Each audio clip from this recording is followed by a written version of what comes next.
गणा नाम गणपति गणेश लंबोदर सो है भुजाचार। एक तंत्र चंद्रमा लड़ा जलाड़े, ब्रह्मा विष्णु महेश ताल दे धुरपद गाए। अति विचित्र गणनाथ आज मृदंग बजाए। धित्ता कृतक धित्ता धा कृतक धित्ता ता कृतक तरिक तक तक तरिक तक तक धा धा धा तरिक तक तक तक तक तक धा धा धा तरिक तक तक तक तक तक धा धा। This is the beginning of my life. This is the first step of many, many more steps to come. This is not the pinnacle. This is a pat on the back for having stuck to the path, to stay true to my discipline. And for that,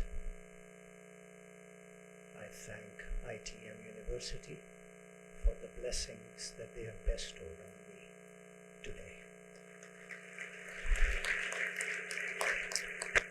I will endeavor with all my heart to be able to live up to whatever little spark that they might have seen inside of me. And I hope that I prove to be worthy of their confidence in me. Thank you again.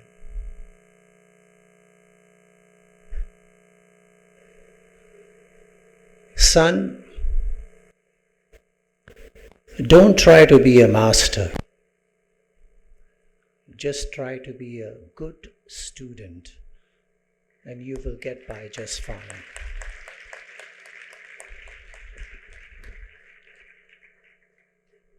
This was the mantra that my Pita Shri, Ustad Allah Rakha, would begin my lesson with every day.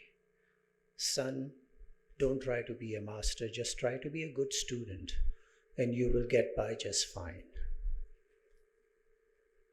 It just is such an important lesson because, as someone said before, when asked or when told, Maestro, you were perfect today, you were fabulous today. And the Maestro said, friend, I have not played good enough to quit yet. I haven't played good enough to quit. That again is an important lesson. If you believe you've done the best you can ever do, you might as well hang up your boots and retire. That's not what creativity is about. That's not what life is about. Life is about taking the next step, and then you see a wall, you find another step and you go across. And you all should know that when you get this and you move the tassel over and you throw the hat up, that's just the first mini step of a million steps that you will take that will define who you are, that will show the world that iron that you are made of, that is sitting in your core. For me, it began very, very early. I was 2 days old. I was brought home from the hospital. My mother presented me to my father, and my father took me in his arms. And the tradition was that he was supposed to recite the kalma in my ear. He put his lips to my ear and recited tabla bowls, tabla syllables, tabla rhythm. My mother was very upset and said, why aren't you reciting a prayer in his ear? That's what you're supposed to do. And he said, this is my prayer.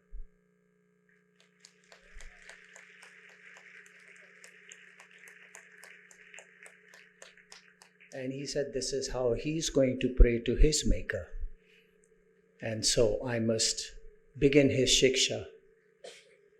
And then at the age of 7, when he came to one of my school performances, till then he was just kind of being casual about my learning process.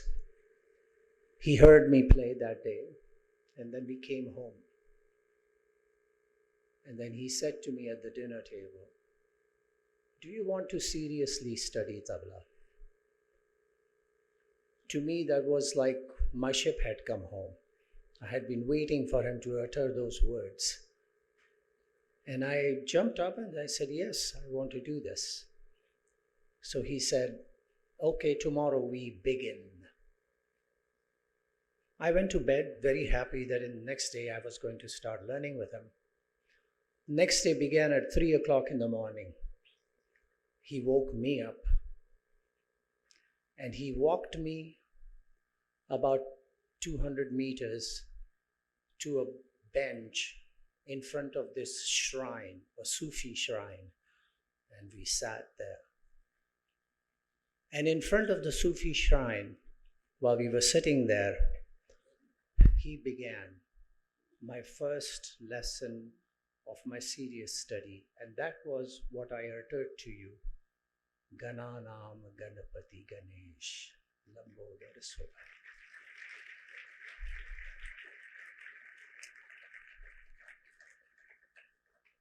So at 3 o'clock in the morning, from then on for many years, I was learning about the Dhammaru, about Lord Shiva, about Lord Ganesha, about Krishna, about Saraswati, and along with many great ustads and great pandits who had composed all sorts of compositions.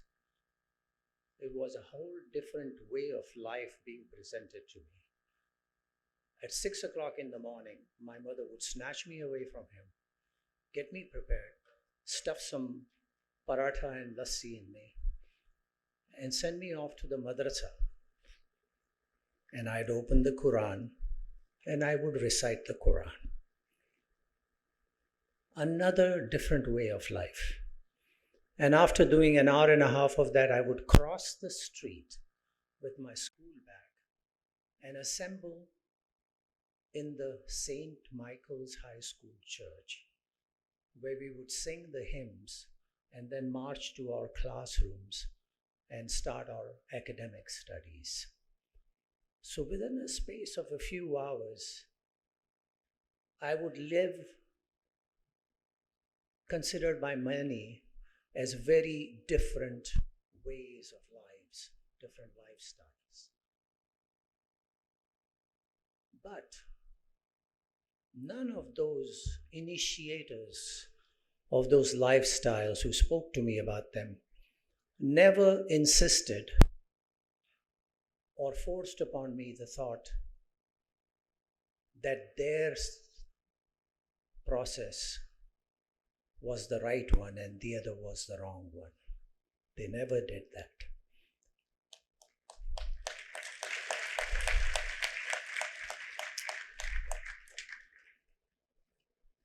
And so I was left to my own devices to figure out. And to me, it was like just a chain that tied all of these together. And it was just one thought process. It did not appear to me or occur to me that these were different thought processes, that these were different lifestyles. And that is the core, or this is the exact center of what Indian art and culture is all about.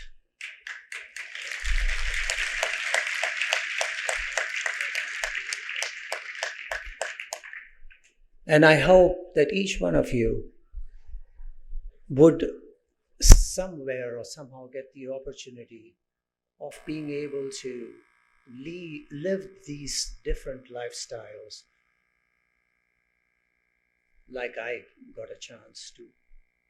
And all of you would get the chance to be able to establish a relationship with your guru the way I got to do. I started off as a son to my father, then a student to my father, a shishya, then an apprentice to my father, then an assistant to my father, then a colleague to my father, and then finally, a friend to my father. I hope you will find the same kind of relationship with your guru, because that's the only way you will arrive at the source of what the vidya that your guru is trying to impart to you. We believe in an Indian classical music or Indian tradition that a guru is like a fast flowing river, and that it's up to the student to be able to grab a cup full of water, of knowledge, or a bucket full, or a truckload full.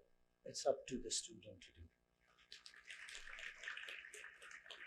So do not wait for your teacher to teach you, but endeavor to inspire your teacher to want to teach you.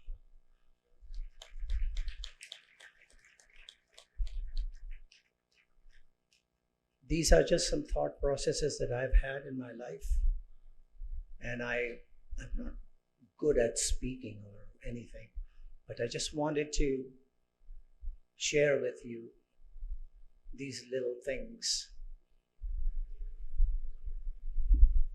and just sort of finish with the thought that in this process of learning, do realize that you're not here to ape or to be a carbon copy of what your guru is or what your teacher is. You are here to make that knowledge your own. And to put your stamp on it, and to carry it on your shoulders and walk the path that will bring a whole different shade to that information. And that's your responsibility to be able to do that. I remember once my father and I finished playing a concert. We got off the stage. Till then, I was so happy that I was aping him perfectly, that I was doing exactly what he was doing. Mannerisms, music, rhythm patterns, riffs, whatever. He got off, we got off the stage. One of his fans came to him and said, "Ustadji, you were fantastic, you were amazing, the concert was great." And he said, "Your son, he plays just like you." And my father said, "I hope not."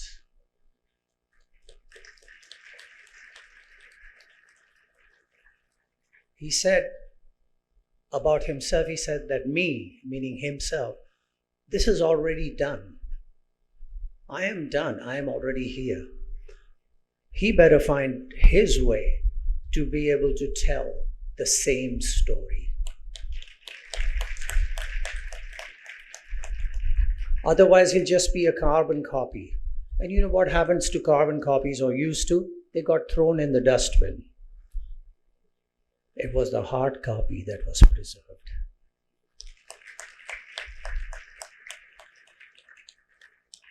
So that was the first indication to me from my dad that learn everything that you can from me, but find your own way to be able to speak it. And that's what you should be doing. The journey, it's all about the journey. It's never about arriving somewhere. We will never touch the sun as it's setting in the horizon. Perfection is not our goal. The path to perfection is our goal, and to be able to make the most of it, and to be able to learn every little bit of knowledge that we can while on the way to that elusive and impossible goal is what our journey is all about. And we should try to make it the best we can. I hope and pray for you that you find that spirit that will become your friend. Now I have to explain why I say spirit. My father told me that each instrument has a spirit inside of it. And that your most difficult task as a student is to ask or convince the instrument spirit to become your friend and to accept you. And when that happens, half the journey is done and the other half becomes just as easy and comfortable and happy and joyful. And I found that once I made friend with my tabla, that it was the happiest place that I could be, the greatest playpen that I could ever be in. And I found my voice. I found that I could finally speak that which was inside of me.